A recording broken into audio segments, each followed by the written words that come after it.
ये रकम बहुत छोटी है, ये हमारे किसी काम की नहीं है।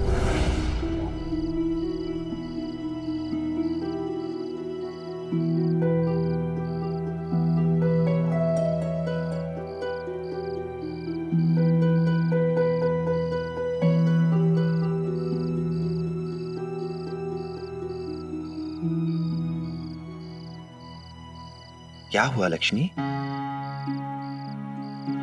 केवल तुम्ही को मैं लक्ष्मी लगती हूँ और लोग तो मुझे कंगाल समझते हैं।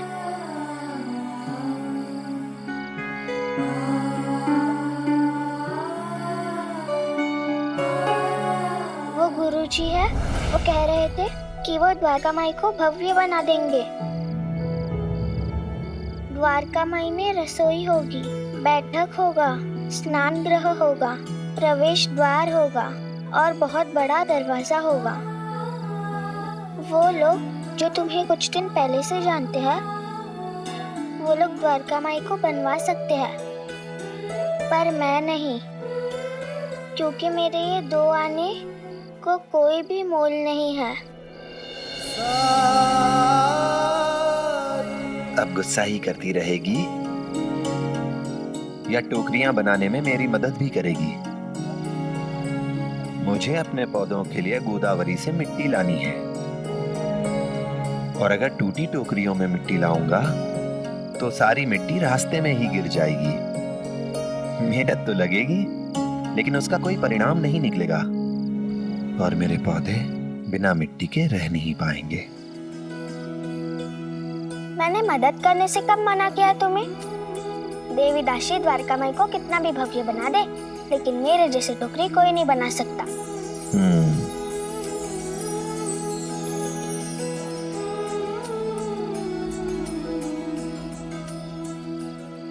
तूने उस गिलहरी की कहानी सुनी है, सेतु बनाने में जिसने रामचंद्र जी की मदद की थी? गिलहरी ने मदद की थी? रावण से युद्ध करने के लिए रामचंद्र जी को लंका जाना था और राह में पड़ने वाले समुद्र को पार करने के लिए उस पर सेतु बनाने की जरूरत थी। नल और नील की सहायता से सारे वानर सेतु बनाने में जुट गए। वानर सेना में शामिल भालू, रीछ, बंदर बड़ी बड़ी चट्टानों, बड़े बड़े शिलाखंडों को लाकर समुद्र में डालने लगे। दूर से एक नन्ही गिलहरी ये सब देख रही थी। उसे लगा कि उसे भी सेतु बनाने में मदद करनी चाहिए, तो उसने छोटे छोटे कंकड़ उठाए और उन्हें लाकर समुद्र में डालने लगी। ऐसा करते हुए वो एक बड़े वानर के पैर के नीचे कुचलते कुचलते बची। वानर ने उसे पकड़ा और उससे कहा कि हम लोग यहाँ सेतु बना रहे हैं और तुम खेल रही हो। इस पर गिलहरी ने कहा कि मैं भी तुम्हारी तरह सेतु बना रही हूँ। वानर ने कहा कि उसकी यहाँ कोई जरूरत नहीं है, तू क्या हमारी मदद करेगी? ऐसा कह के उसने गिलहरी को समुद्र तट की ओर उछाल दिया। श्री रामचंद्र जी ये सब देख रहे थे। गिलहरी के गिरने से पहले ही उन्होंने गिलहरी को हाथों में संभाल लिया और वानर सेना से कहा कि तुम लोग बड़े हो, विशालकाय हो, इसलिए बड़ी चट्टानों, बड़े शिलाखंडों को लाकर समुद्र में डाल रहे हो। ये गिलहरी छोटी है, पर बड़े शिलाखंडों, बड़ी चट्टानों के बीच जो अंतर रह जाता है, उस अंतर को हम गिलहरी के द्वारा लाए गए इन छोटे कंकड़ों से भर सकते हैं। ऐसा कह के भगवान राम ने स्नेह से अपनी उंगलियां गिलहरी पर फेरी। भगवान राम के स्पर्श से गिलहरी की पीठ पर 3 उंगलियों की रेखाएं उभर आईं। तब से जब भी सेतु बंधन की बात होती है, सब लोग गिलहरी को याद करते हैं। वो गिलहरी रामचंद्र जी की बहुत बड़ी भक्त थी और अपनी सामर्थ्य के अनुसार उसने उनकी सहायता की भी।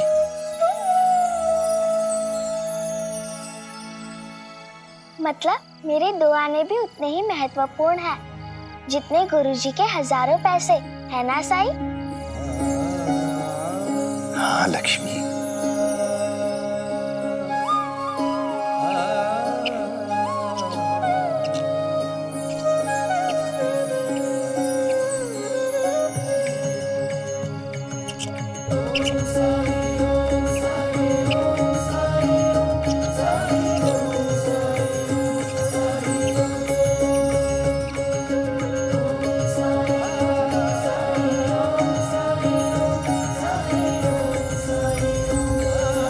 राम जी भला करे।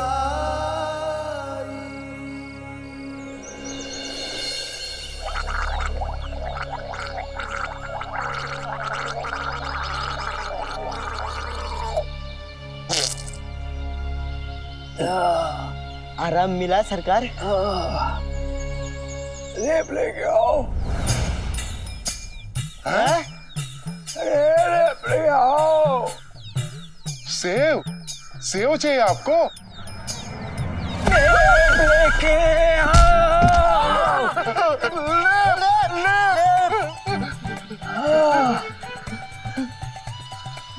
अब समझे? हाँ सरकार। लेके आओ। जाओ। हरिओम हरिओम।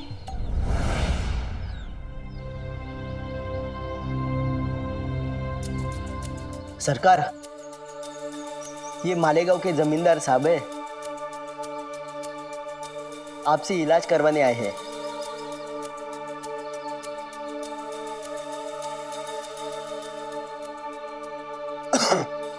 खांसी ठीक नहीं हो रही है,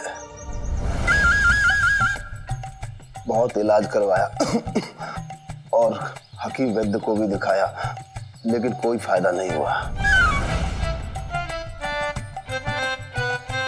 आपका नाम सुना था इसलिए आपके पास आया हूं। इतने दिनों से खांसी है। क्या बोल रहे हैं?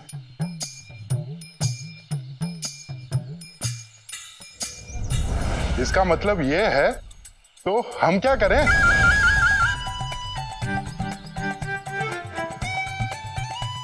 अच्छा, वो मना कर रहे हैं, वो आपका इलाज नहीं करेंगे। हाँ? मुझे तो लगता है कुलकर्णी सरकार के पास औषधि ही नहीं है।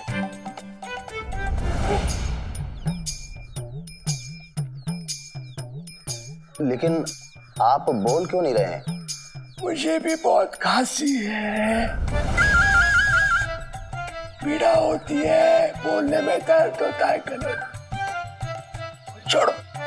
इसके पास आकर गलती की मैंने। जो खुद का इलाज नहीं कर पा रहा है, वो भला मेरा क्या इलाज करेगा? आपको कब से खांसी है? क्या? वो आपको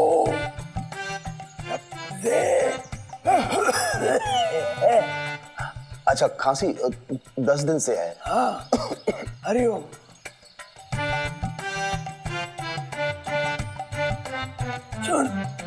तुलसी के भी बेटे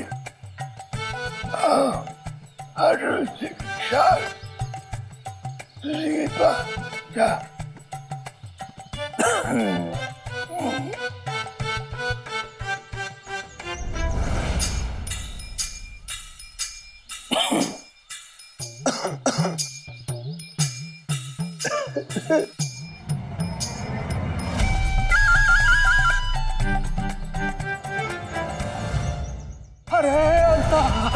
अरे ये क्या कर रहा है? ये विष है, विष।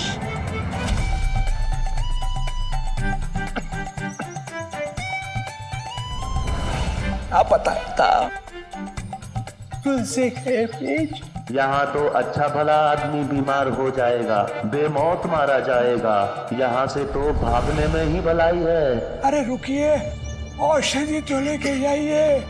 औषधि की जरूरत मुझे नहीं, आपको है। पहले आप अपना इलाज करवाइए, फिर मेरा इलाज करना। मैं तो चला साईं के पास। सुना है चार अंता पंता इसे धक्के मार के निकाल दो। खबरदार, जो किसी ने मुझे छूने की कोशिश की, मुझे यहाँ ना आकर सीधा साईं के पास जाना चाहिए था।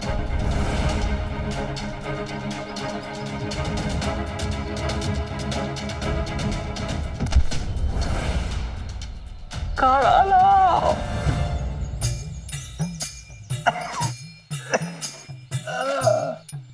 काढ़ा लाओ।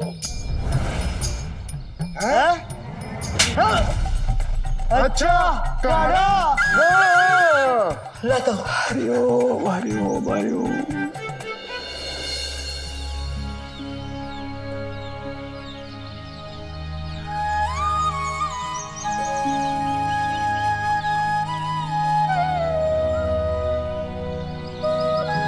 भिक्षाम देहि। साईं, आइए साईं, अंदर आके बैठ जाइए। आपकी पसंद का भोजन खिलाकर मुझे बहुत ही प्रसन्नता मिलेगी। इतनी कड़ी धूप है। आइए, अंदर आइए। जब ईश्वर में विश्वास हो तो कड़ी धूप में भी माँ के कोमल स्पर्श का एहसास होता है। भिक्षा दाता अपनी इच्छा के अनुसार देता है, इसलिए आपकी जो इच्छा हो दे दीजिए, मैं खुशी खुशी ग्रहण कर लूंगा। साईं, किस चीज की आवश्यकता है आपको? आप केवल कह दीजिए। जिस वस्तु को दान करके आपको खुशी मिले वो दे दीजिए। याचक की कोई विशेष इच्छा नहीं है। ठीक है, मैं अभी आया।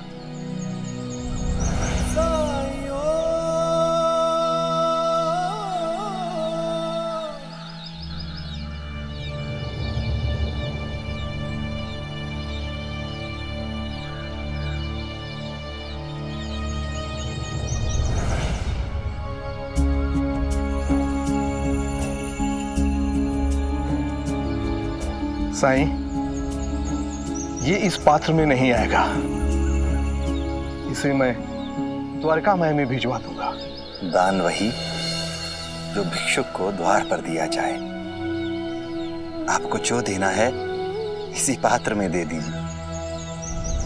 साईं, मेरे दान के आगे आपका पात्र बहुत छोटा है।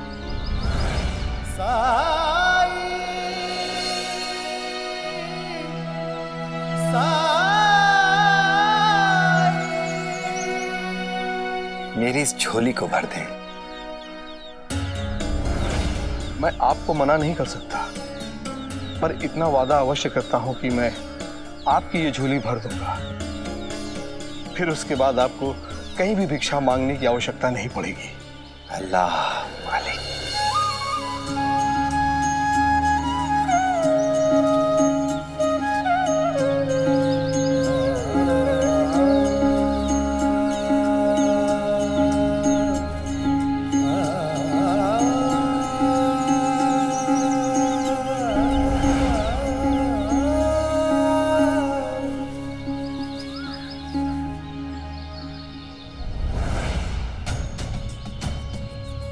यहीं रुकिए, अभी मैं आता हूं।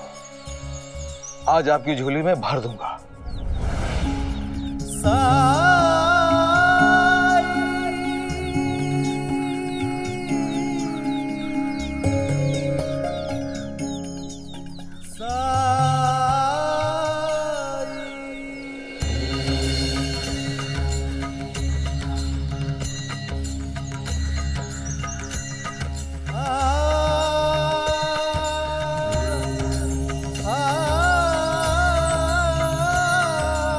Om Sai Om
ऐसा क्या हुआ साईं? आपकी झोली भर क्यों नहीं रही है? मैं जो भी आपकी झोली में डाल रहा हूँ वो कम क्यों पड़ रहा है? क्या मेरी श्रद्धा में कोई कमी रह गई है? आपने दावा किया था कि आप इस फकीर की झोली को भर देंगे। मैंने तो केवल ये कहा था कि जिस चीज को दान देने से आपको खुशी मिले वो दे दीजिए।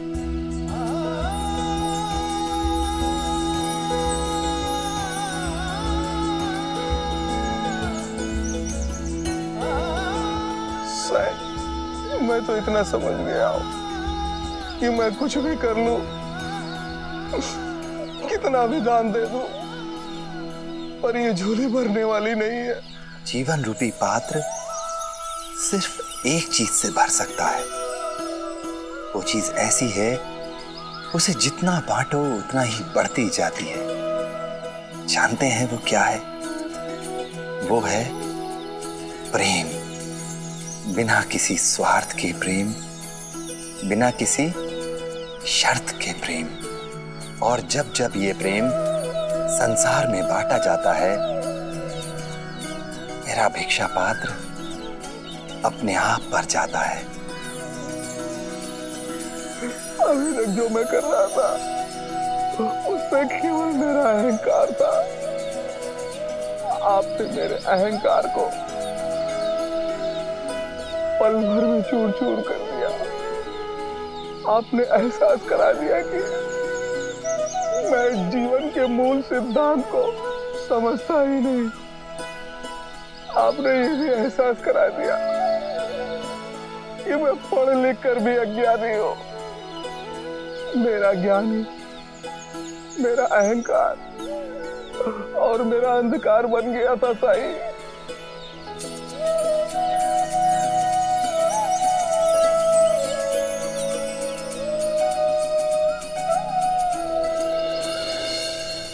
देवीदास जी,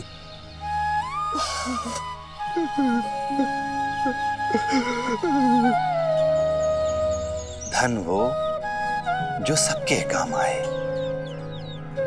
आप मेरे लिए, मेरी सुविधा के लिए भव्य मठ बनवाना चाहते हैं। चाहे कोई योगदान दे या ना दे, आप ये मठ बनवाएंगे। पर सच ये है कि मुझे इस मठ से बिल्कुल भी सुख नहीं मिलेगा। कुछ करना ही है तो सबके लिए कीजिए। उस ईश्वर ने आपको धन दिया है तो उस धन का सदुपयोग पूरी शिरडी की भलाई के लिए कीजिए। साईं, आपने जैसा कहा मैं वैसा ही करूंगा। उठिए देवीदास जी, उठिए।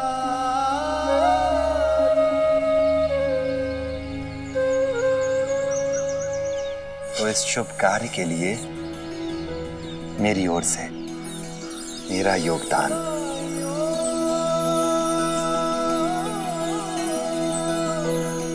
याद है ये 2 आने? कल आपने इन्हें लेने से इनकार कर दिया था। बेटी, ये रकम बहुत छोटी है, ये हमारे किसी काम की नहीं है। जो बच्ची आपको ये देना चाहती थी वो बहुत स्वाभिमानी है। उसकी बस्ती में दिवाली बनाई जाए,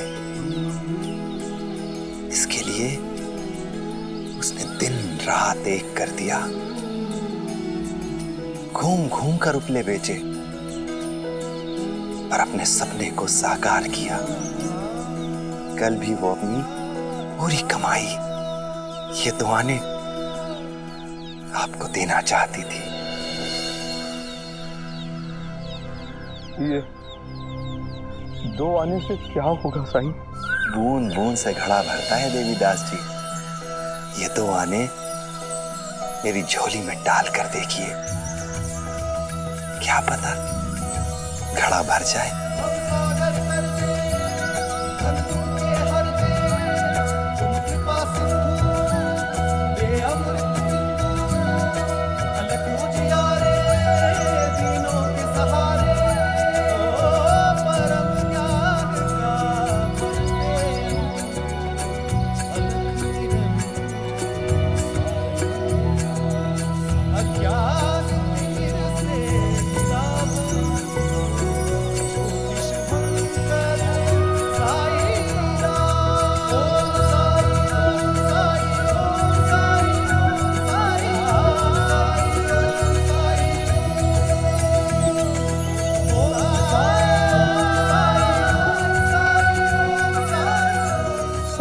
साईं, वो लड़की अपनी परवाह ना करते हुए अपनी पूरी कमाई दे रही थी और मैं अपनी संपत्ति का एक अंश भी नहीं दिया, और मैं ये जता रहा था कि मैं कितना बड़ा आदमी हूँ। अब महसूस हुआ जो मैं कर रहा था वो सब दिखावा साईं। मुझे अब इन सब की निरर्थकता का बोध हो गया है। अपनी शरण में ले लीजिए साईं। नहीं देवीदास जी, सब लोग सन्यासी का जीवन व्यतीत करें जरूरी नहीं है। आप जहां रह रहे हैं वहां रहकर भी धर्म का पालन कर सकते हैं। वैसे भी शिरडी को बहुत जल्द आपकी जरूरत पड़ने वाली है।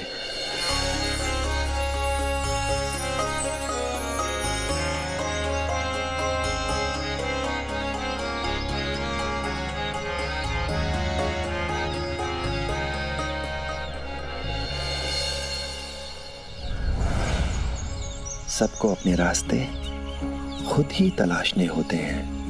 मंजिल एक हो फिर भी सबको सफर अकेले ही तय करना पड़ता है। किसी एक व्यक्ति के सहारे नहीं रहा जा सकता, भले ही वो हमारा गुरु ही क्यों ना हो।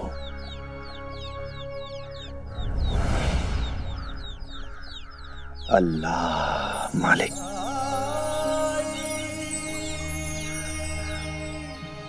साईं,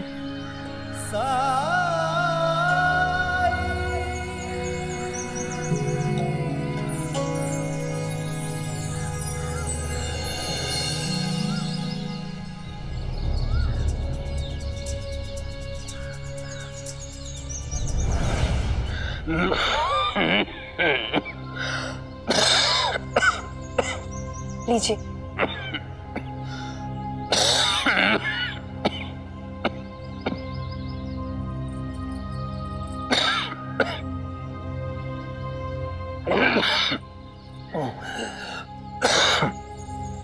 ऐसी हालत में कहाँ जा रहे हैं आप? इतनी बार कहा है तुम्हें रुक्मिणी, जाते वक्त बीच में टोका मत।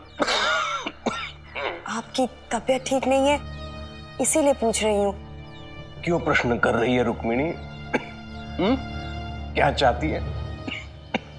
मैं तेरे प्रश्नों के उत्तर दूं और मेरी पीड़ा और बढ़े?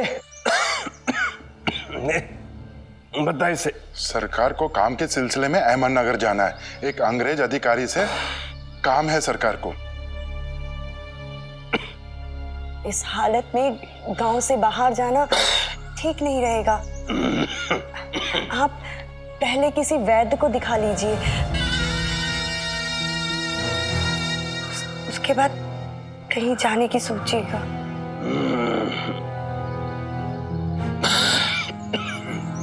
क्यों? तुम्हें भी संदेह होने लगा मेरे ज्ञान पर? सरकार, सवारी तैयार है। हरिओम।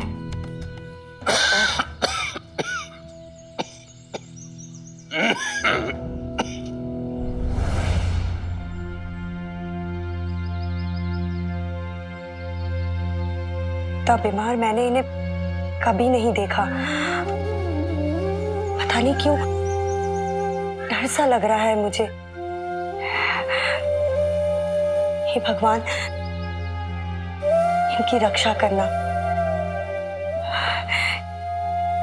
राम कृष्ण हरि, राम कृष्ण हरि।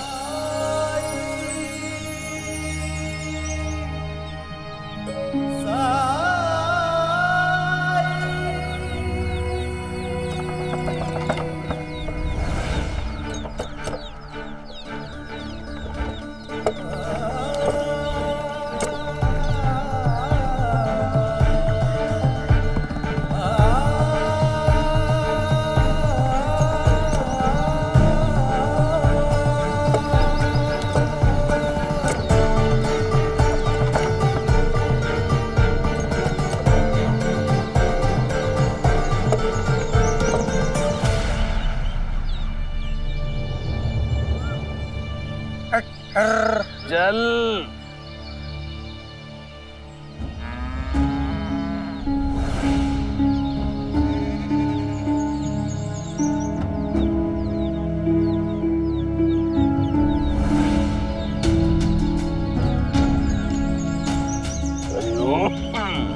आपका स्वास्थ्य ठीक नहीं है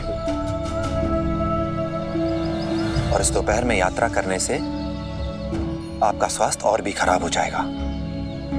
मेरे विचार से आप घर जाइए और आराम कीजिए। जाया से सुना नहीं पाखंडी, जाया से तेरे प्रवचन किसी और को सुना, जो तेरे सुनते हैं ना पूरे गांव में जाके बताना चाहता है ना कि कुलकर्णी सरकार का स्वास्थ्य ठीक नहीं है। तू क्या समझता है? तेरे इस चाल को मैं जानता नहीं। राजा हूं, राजा श्रीडी का, और राजा कभी रंग की बातों में नहीं आता। घोड़ा गाड़ी चलाओ। माफ कीजिए सरकार, ये घोड़ा तो आगे ही नहीं बढ़ रहा है। उसे चाबुक से मार, नहीं तो मैं तुझे मारूंगा। चल जाओ।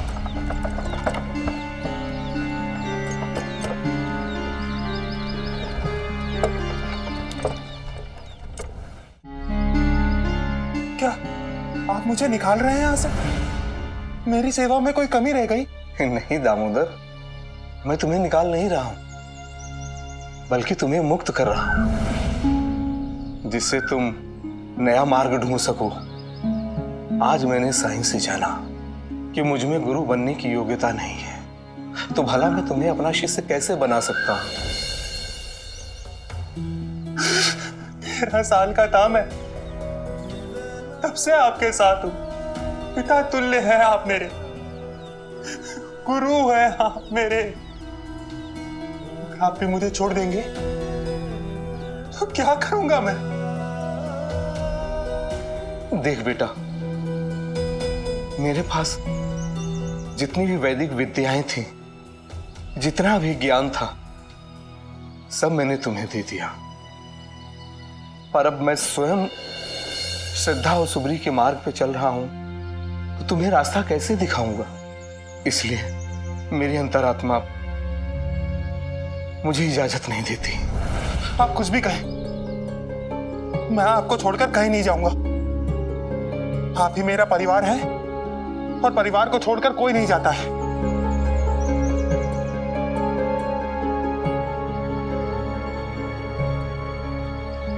दामोदर, तू मुझे अपना गुरु मानता है ना? तो मुझे गुरु दक्षिणा देगा? प्राण मांग लीजिए। तू तो जानता है कि मैं तुमसे क्या गुरु दक्षिणा मांगूंगा। ठीक है, दूंगा मैं गुरु दक्षिणा आपको। इसी वक्त चला जाता हूं मैं यहां से।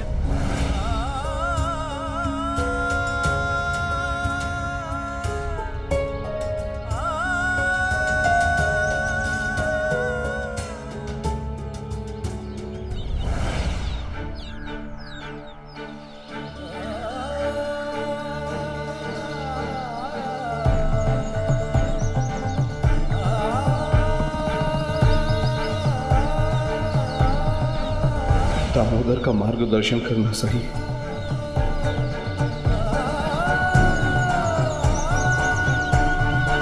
तुम होगे महान संत, पर मेरे साथ अच्छा नहीं किया तुमने साईं।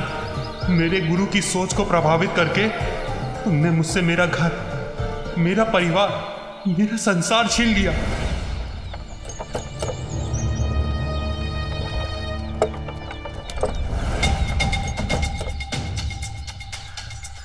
अरे गाड़ी क्यों रोक दी? सरकार, वो फिर से आ गया। कौन?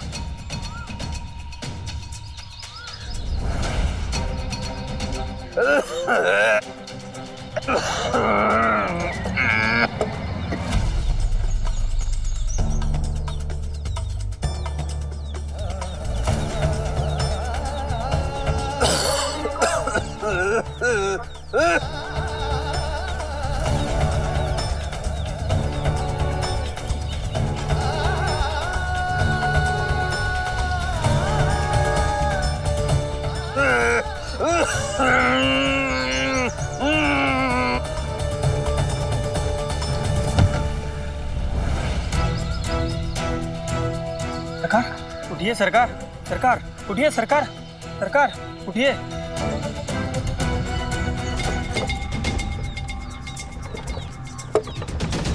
क्या हो गया सरकार को? अरे ये तो बेहोश हो गए हैं। लेकिन इसके लिए कुछ तो करना पड़ेगा ना अंता जी। सवाल ही नहीं है यार।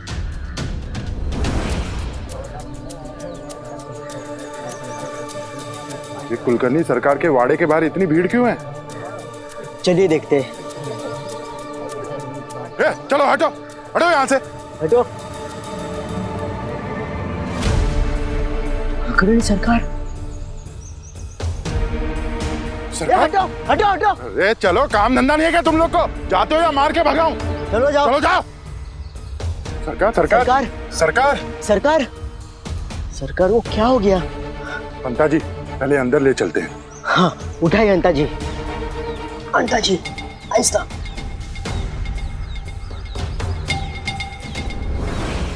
औरों का अहित करने में इंसान ये भूल जाता है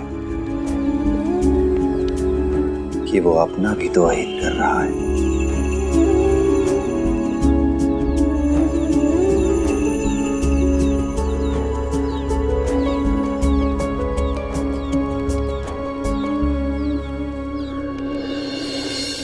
दादा, अरे पानी लाओ जल्दी।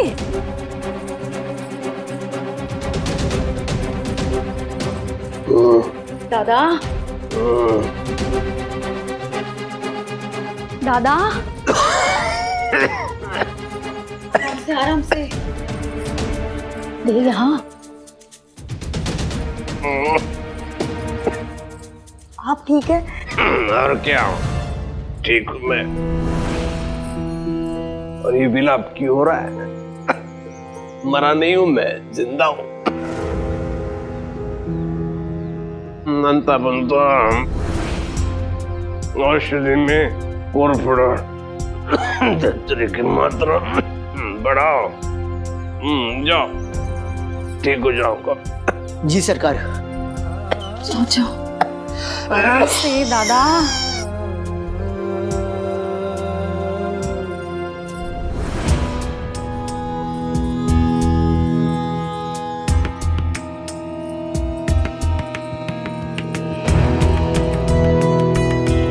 अतिशीघ्र मुझे अपना उपचार करके स्वस्थ होना होगा, वरना वो बैरागी जरूर इस मौके का फायदा उठाएगा। हरिओम हरिओम।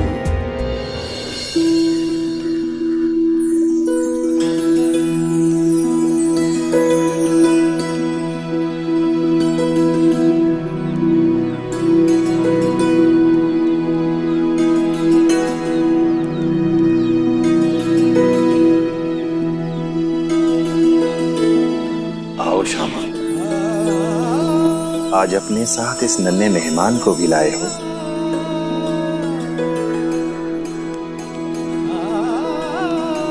कैसे आप सब कुछ जान लेते हैं साईं?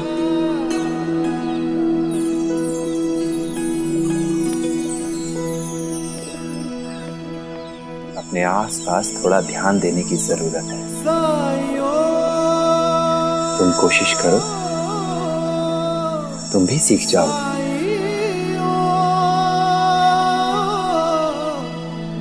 हम चाहते हैं आपकी कृपा हमारे बच्चे पे भी रहे।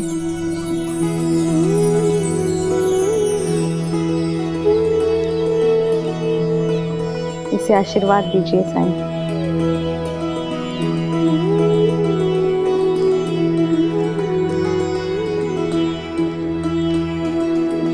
हमने इसका नाम उद्धव सोचा है।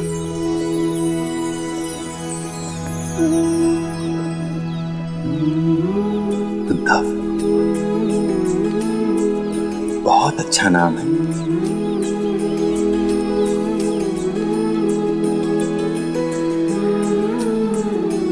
उद्धव, तुम नहीं जानते तुम्हारे माँ बाप बहुत अच्छे इंसान हैं। बड़े होकर तुम्हें इनका सर गर्व से ऊंचा करना है, इनका सम्मान करना है, माता पिता से जो संस्कार तुम्हें मिले हैं उनका पालन करना है तुम्हें। अगर इतना ही कर जाओ तो बहुत है। हर कोई श्रवण कुमार नहीं बन सकता।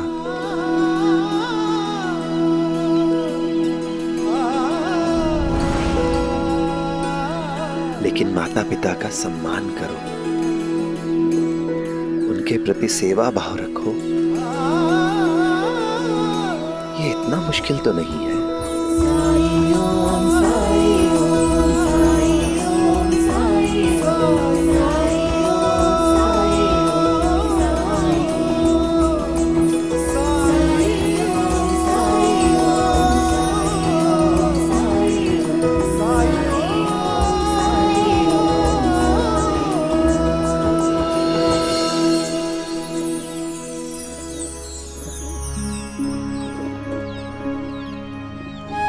अच्छा साईं, आज्ञा दीजिए। राम जी भला करे।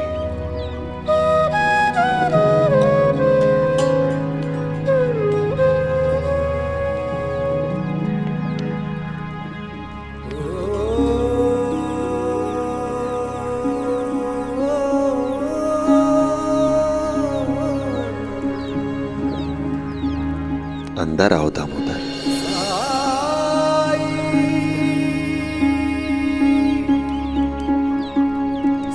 कोई भी बात मन में नहीं रखनी चाहिए। जो कहने आए हो बेझिझक कहो। मैंने आपका क्या बिगाड़ा जो आपने मेरे संसार, मेरे गुरुजी को मुझसे छीन लिया? गुरुजी का आदेश है तो मैं चला ही जाऊंगा, लेकिन मैं आपको कभी माफ नहीं करूंगा साईं, कभी नहीं। तुम्हें अपने गुरु से बिछड़े अभी कुछ ही पल हुए हैं।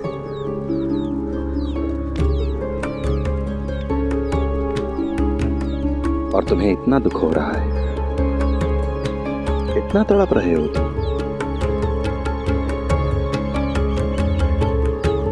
अपनों से दूर होने पर दुख होता ही है साईं, लेकिन तुम जैसा बैरागी मेरे दुख को क्या समझेगा? लेकिन उन माता पिता के दिल से पूछो जिनका बेटा उन्हें एक मेले में छोड़कर भाग गया था 10 साल पहले।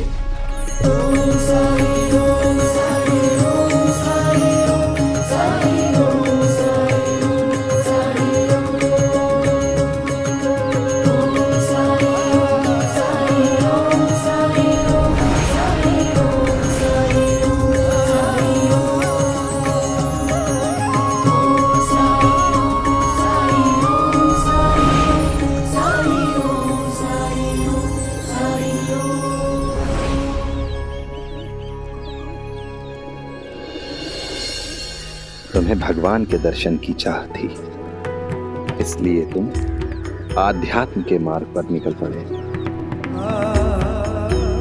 मेले में साधुओं का जत्था देखा और हो लिए उनके साथ, ये सोचकर कि ऐसे तुम्हें भगवान के दर्शन हो जाएंगे। और इधर इतने सालों तक तुम्हारे माता पिता इस अपराध बोध के साथ जीते रहे कि तुम्हारे खो जाने के लिए वो जिम्मेदार हैं। वक्त से पहले बूढ़े हो गए। तुम्हें इस बात का एहसास भी है?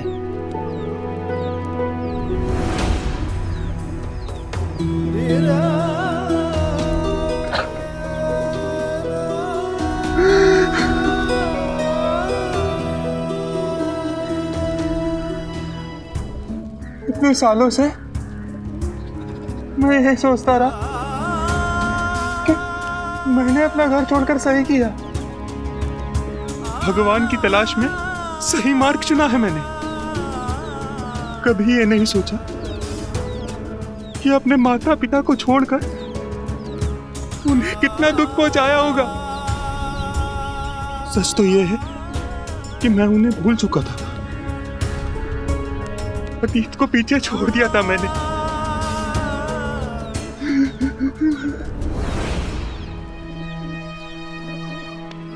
ईश्वर की तलाश है ना तुम्हें?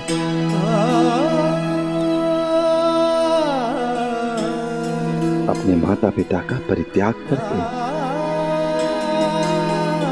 अपने परिवार के प्रति अपनी जिम्मेदारियों की उपेक्षा करके ईश्वर पास नहीं आता, बल्कि और दूर हो जाता है।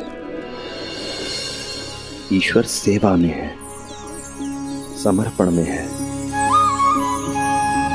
पलायन में नहीं। तुम्हें लगता है कि जो लोग आध्यात्म के मार्ग पर चलते हैं,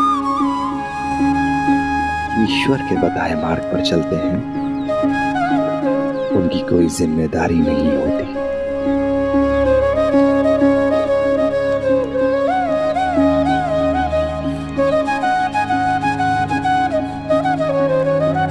तो तुम गलत हो दामोदर। मुझ पर भी उन लोगों की जिम्मेदारी है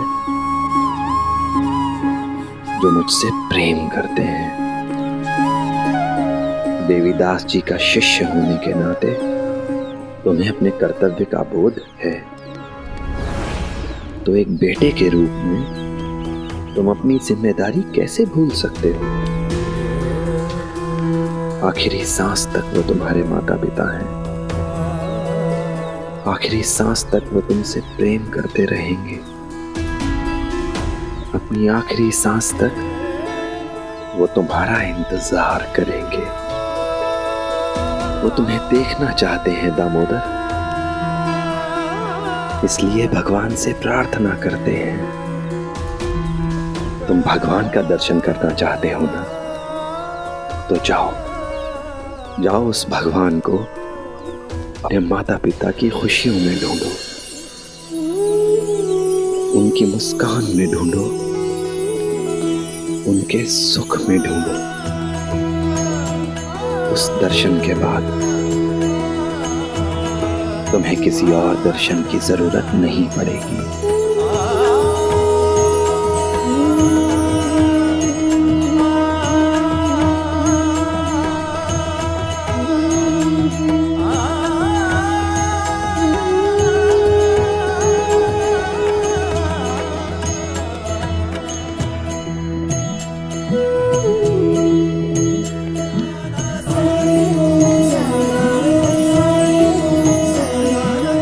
हो सकता है यही ज्ञान पाना था मुझे।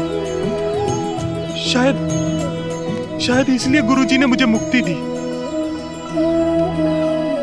ताकि मैं अपने माता पिता के पास लौट जाऊं। मैं उनको ढूंढकर उनके साथ रहूंगा साईं। मैं उनकी सेवा करूंगा। मैं उन्हें बेटे के गम में मरने के लिए नहीं छोड़ूंगा। मैं उनका सहारा बनूंगा। जीवन का एक एक क्षण मैं उनका ध्यान रखने में समर्पित कर दूंगा। वो कहते हैं किस्मत जिसको कर्म का फल है, जीवन में कर्म योग का मार्ग ही अटल है। जो कुछ है हाथ में तेरे एक यही पल है, अच्छे कर्म किए जाए तो जीवन सफल है। ओम साई ओम साई ओम साई ओम साई ओम साई। मातृदेवो भव, पितृदेवो भव। किसी भी तीर्थ से बड़ी है माता पिता की सेवा। किसी भी धर्म से महत्वपूर्ण है उनका सम्मान। और किसी भी तपस्या से ज्यादा पुण्य देने वाला है माता पिता की आज्ञा का पालन।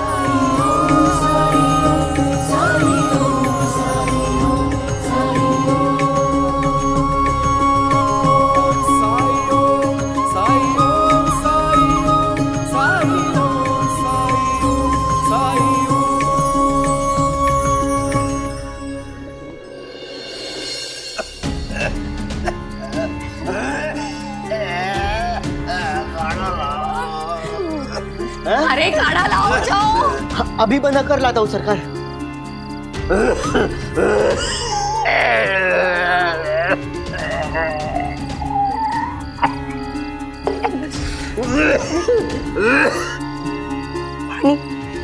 भगवान का शुक्र है कि आप बहुत दूर नहीं जा पाए थे।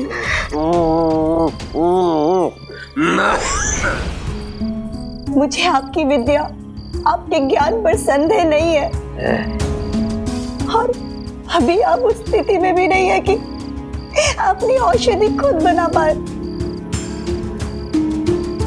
अंताजी पंताजी को आपका जितना ज्ञान नहीं है। हो सकता है उनसे औषधि बनाने में कोई चूक हो जाए। मेरी बात मानिए, मनमाड़ गांव से किसी वैद्य को बुलाने दीजिए।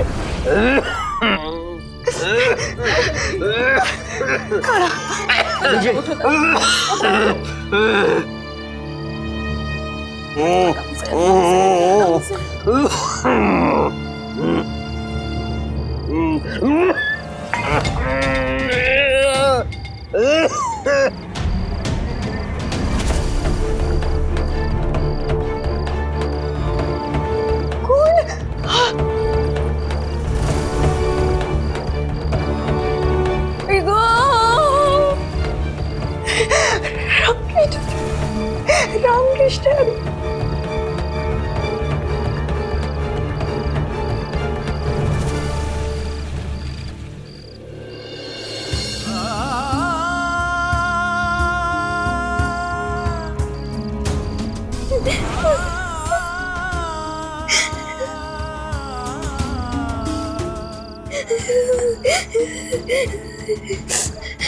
भगवान, आप बताइए, मेरे पिताजी को बचाने के लिए मुझे क्या करना चाहिए? बताइए भगवान।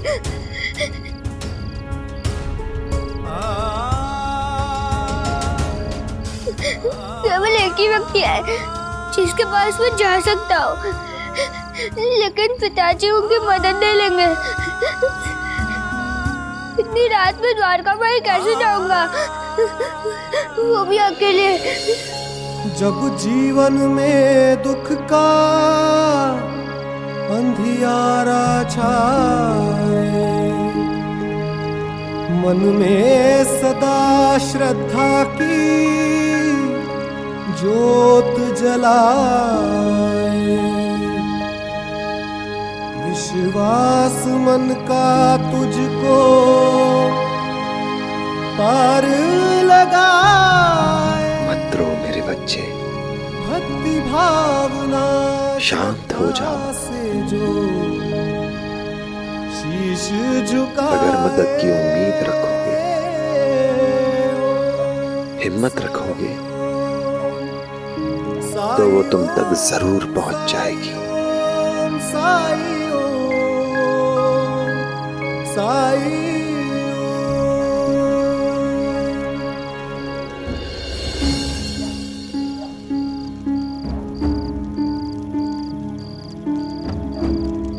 श्यामा। सही।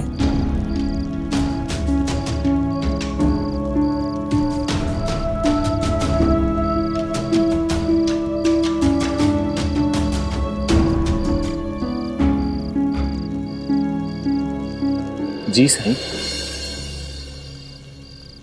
क्या तुम मेरे दिए के लिए घी ला सकते हो? महालसापति जी के घर से। मेरे घर पे ही है, मैं ले आता हूँ। नहीं, मुझे घी महालसापति जी के घर से ही चाहिए। और हाँ, वापस आते समय उत्तर दिशा की ओर से आना। ठीक है साईं।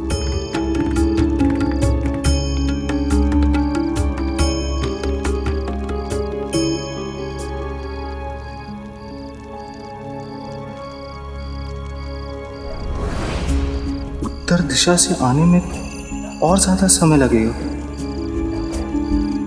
पता नहीं क्यों कहा है साईं ने ऐसा। और उधर तो कुलकर्णी सरकार का घर पड़ता है।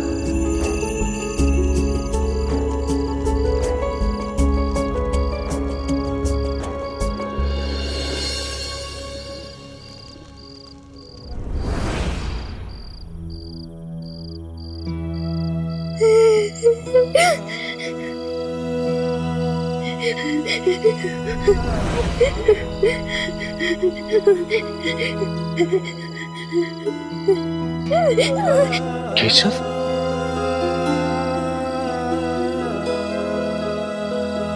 केशव, क्या हुआ? तुम यहाँ बाहर खड़े होकर रो क्यों रहे हो? अध्यापक जी, वो केशव, सब ठीक तो है ना? नहीं, पिताजी की तबीयत बहुत खराब है। क्या साई मेरे पिताजी को बचा सकते हैं? क्या आप मुझे साई के पास ले जा सकते हैं? मुझे तो पता ही नहीं था कि कुलकर्णी सरकार की तबीयत खराब है। बेटा, घबराओ नहीं, तुम्हारे पिताजी को कुछ नहीं होगा। साई पे भरोसा है ना? चलो मेरे साथ आओ।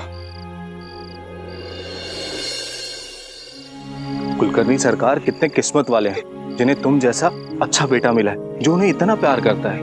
आपको लगता है कि मैं अच्छा बेटा हूँ? हाँ बिल्कुल, बल्कि मैं तो ये चाहूंगा कि मेरा बेटा भी तुम जैसा ही हो। जितना प्यार तुम अपने पिता से करते हो, वो भी मुझसे उतना ही प्यार करे। मैं जानता हूँ वो आपसे बहुत प्यार करेगा और आप भी उसे बहुत प्यार करेंगे। आप उसे बात बात पर डांटेंगे नहीं, दूर करेंगे नहीं, अपने से दूर नहीं करेंगे। शव, दुनिया में हर पिता अपने बेटे से बेपनाह प्यार करता है। हाँ, जाहिर करने का तरीका सबका अलग अलग जरूर हो सकता है, पर तुम्हारे पिता तुमसे बहुत प्यार करते हैं।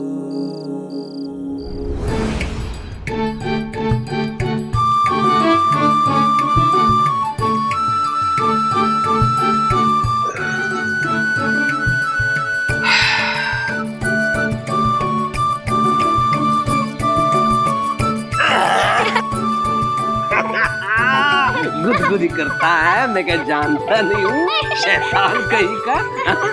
ऐसे गुदगुदी करता। ये हो गई गुदगुदी, हो गई। मेरा प्यारा बेटा।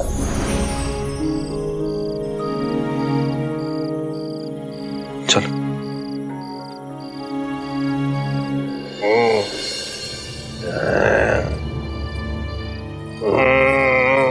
केशव, केशव, मेरा बेटा। केशव, अभी तक तो यही था हमारे साथ।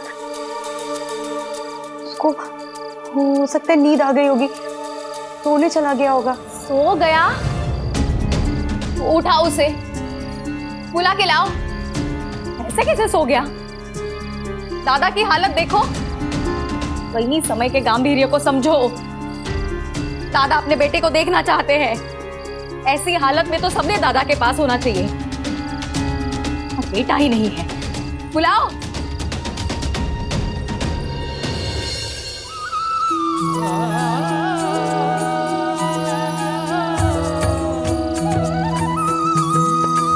आया हूँ साई मोरे बीच मझधार, तुम ही लगा दो साई साई? हाथ में साई मोरी पतवार, मोरे साई मोरे दाता, मोरे तारणहार। परम ज्ञान का भर दे अंजन, अलख निरंजन साईया।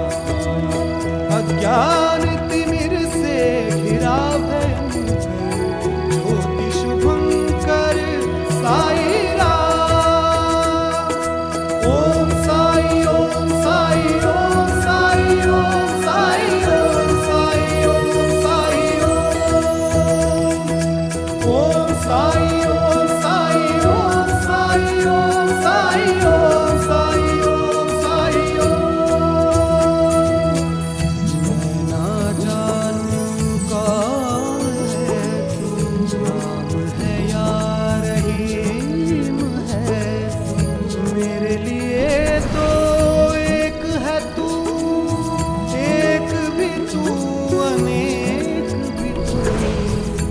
एक भी तू, अनेक भी तू।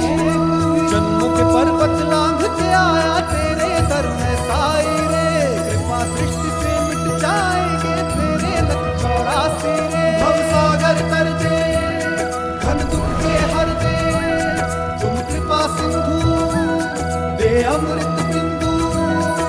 अलग उजियारे दीनों के सहारे, साई ओम साई ओम साई ओम साई ओम साई ओम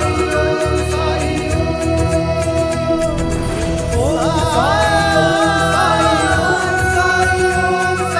ओम साई ओम साई ओम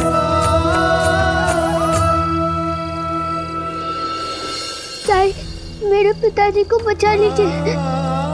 पता नहीं उन्हें क्या हो गया है।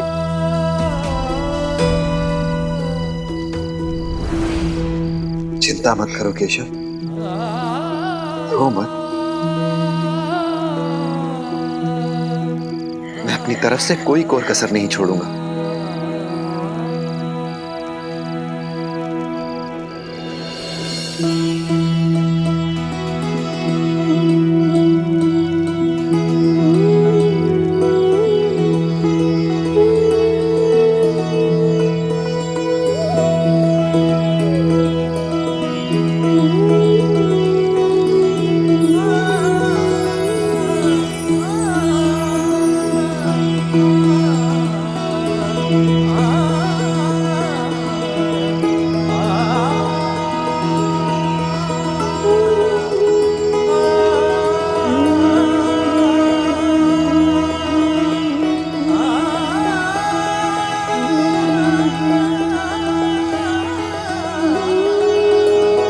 ये लो केशव,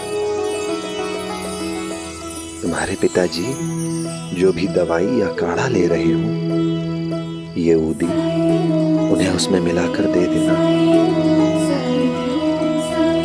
अल्लाह ने चाहा तो बहुत जल्द ठीक हो जाएंगे।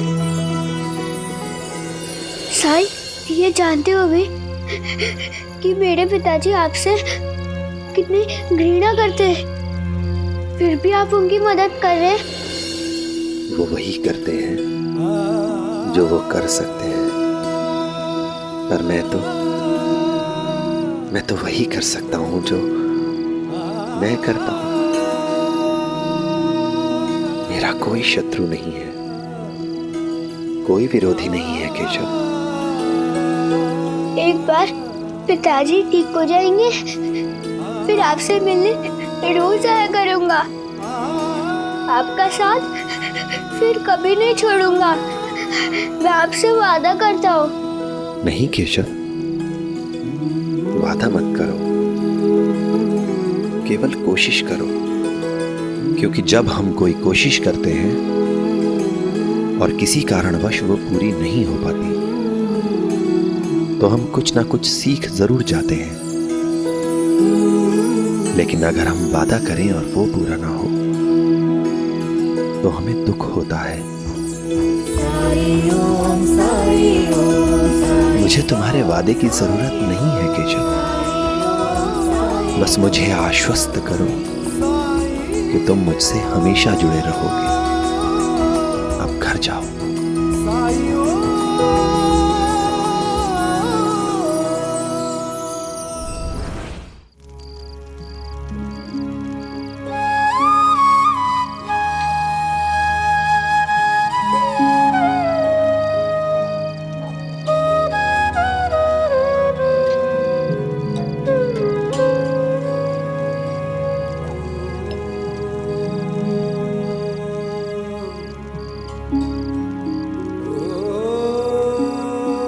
मैं समझ गया साहब कि आपने मुझे महालसापति जी के घर से ही घी लाने के लिए क्यों भेजा, पर मैं कुलकर्णी सरकार को कभी माफ नहीं कर पाऊंगा, चाह के भी नहीं कर सकता मैं।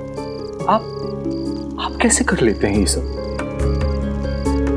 किसी ने आपको मारने की कोशिश की, मिटाने की कोशिश की, और आप उसकी मदद के लिए इतने तत्पर कैसे? बहुत आसान है श्यामा। जब तुम दूसरे को भगवान की संतान मानने लगोगे तो ये तुम्हारे लिए भी कठिन नहीं होगा। और किसी को दंड देने वाला मैं कौन होता हूं? उसके लिए समाज के नियम हैं, कानून है। हर एक को अपने कर्मों का फल भुगतना ही होता है। और इस प्रक्रिया में मैं हस्तक्षेप कैसे कर सकता हूं? मेरे पास तो देने के लिए सिर्फ प्रेम है, सहानुभूति है, सेवा है। मुझे दुख होता है तो सिर्फ उन लोगों के लिए जो दूसरों का बुरा चाहते हैं, क्योंकि मैं जानता हूं ऐसा करके वो अपना अमूल्य जीवन व्यर्थ कर रहे हैं। मैं उन्हें बदल तो नहीं सकता, पर उन्हें सही मार्ग पर लाने का प्रयास तो कर सकता हूं ना।